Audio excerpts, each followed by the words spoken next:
Hi guys, my name is Yani. Most of you already know by now that I am a teacher at a kindergarten in Taipei, Taiwan. So in today's video, I will discuss with you a law that was made back in 2004. We will go through some of the weaknesses and the strengths about this law, and then how it affects schools, especially kindergarten teachers and teachers teaching at kindergartens, and also of course the students today. So on February 14 in 2004, Taiwan's Ministry of Education announced to ban all English medium kindergartens and revoke the licenses of cram schools that teach English to preschool children. According to Yu Zai-xun, who is the director of the ministry's Department of Elementary Education, the government's view was that kindergarten should not provide full-time bilingual, which is Chinese and English education. Neither should they teach any separate English lessons. Here are some pictures of teachers who are teaching and who has taught English at kindergartens in Taiwan before. So why not? What's the reason for this?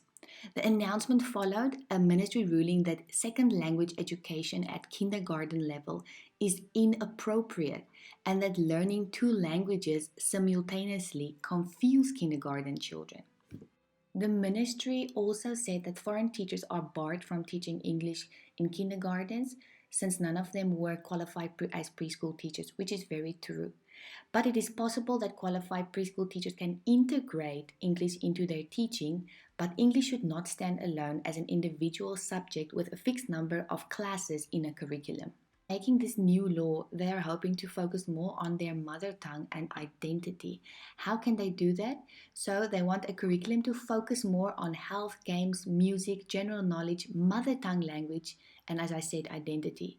He also emphasized that language lessons should be taught through the medium of storytelling, songs, reading and writing, which aim to use direct and correct methods to teach. What would the penalties and fines be if the schools don't comply to these rules and they decide to have English classes in the curriculum or English teachers at the kindergarten? Well, they will be penalized with fines between $1,600 and $80,000. So when are students allowed to start learning English? According to the Minister of Education, Huang Zhongchun, English education can only begin in primary 3.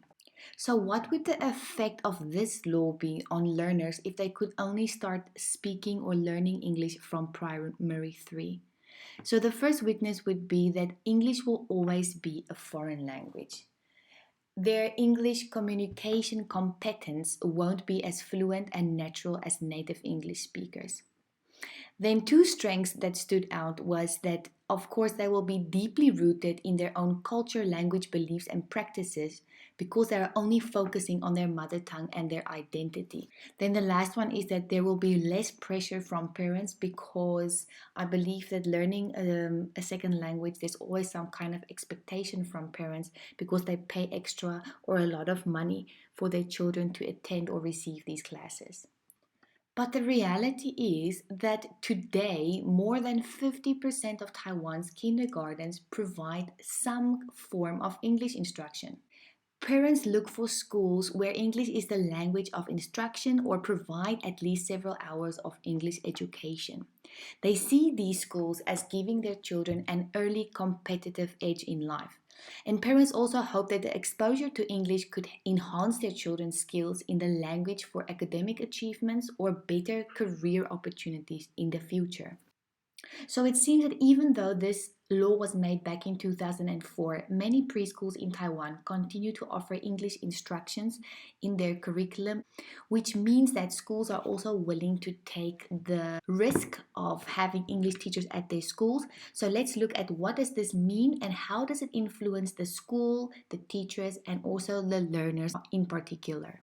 So obviously the schools put themselves at risk for receiving these huge fines and also the risk of being shut down. That English teachers put themselves at risk of being caught at these schools if the government do show up and then be deported.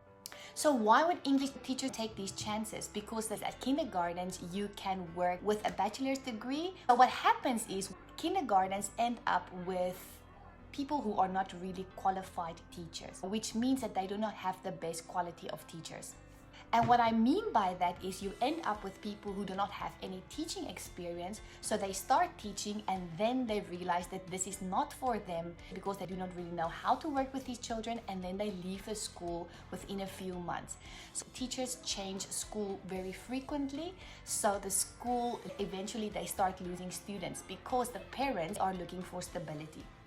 So yes, this law definitely influences schools, the teachers, and the most importantly is it affects the children, and they will have to suffer the consequences of not having proper qualified teachers that knows how to handle them, how to teach them, and how to work with them. So that's it for today. I hope you learned something new about Taiwan and the laws that affect foreigners coming to Taiwan.